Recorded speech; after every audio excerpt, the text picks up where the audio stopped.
ஜெய் ஸ்ரீராம் என விடைத்தாளில் எழுதிய மாணவர்கள் ஊபியில் பல்கலைக்கழகம் எடுத்த இன்ப முடிவு.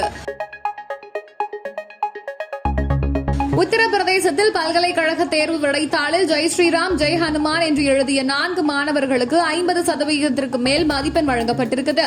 இது தொடர்பாக 2 பேராசிரியர்கள் பணியிடை நீக்கம் செய்யப்பட்டிருக்காங்க.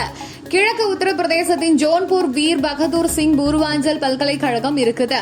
கடந்த வருடம் பிஃபார்ம் செமஸ்டர் தேர்வின் முடிவுகள் கடந்த ஆகஸ்ட்ல வெளியாகி இருக்குது.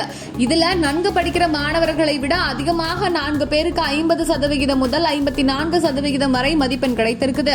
இதுல சந்தேகம் எழுந்ததுனால அந்த 4 மாணவர்களின் விடைத்தாள்கள் தகவல் அறியும் உரிமை சட்டத்தின் கீழ் வாங்கி பார்க்கப்பட்டிருக்குது. இதுல 4 மாணவர்களுமே விடைகளுக்கு பதிலாக ஜெய் ஸ்ரீராம் ஜெய் ஹனுமான் ஜெய் பஜ்ரங் பலி மாதிரியான வாசகங்களை மட்டும் எழுதி பக்கங்களை நிரப்பியிருந்திருக்காங்க.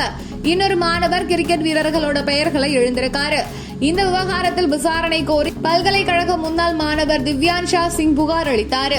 இது தொடர்பாக ஆளுநர் ஆனந்திபென் பட்டேல் உத்தரவின் பேரில் பல்கலைக்கழக துணைவேந்தர் வந்தனா சிங் விசாரணை நடத்தினாங்க. இதுல 2 பேராசிரியர்கள் லஞ்சமாக பணம் வாங்கி கொண்டு மதிப்பெண் வழங்கியது தெரிய வந்திருக்குது. இதையடுத்து வினய் வர்மா ஆஷிஷ் குப்தா என்ற 2 பேராசிரியர்கள் பணியிடை நீக்கம் செய்யப்பட்டிருக்காங்க. இவர்கள் இருவருமே இதற்கு முன் பல மாணவர்களை தேர்வில் காப்பியடிக்க அனுமதித்ததாக புகார் வெளியாகி இருக்குது. இவையும் உறுதி செய்யப்பட்டு சம்பந்தப்பட்ட மாணவர்கள் மீது விசாரணை தொடங்கியிருக்குது.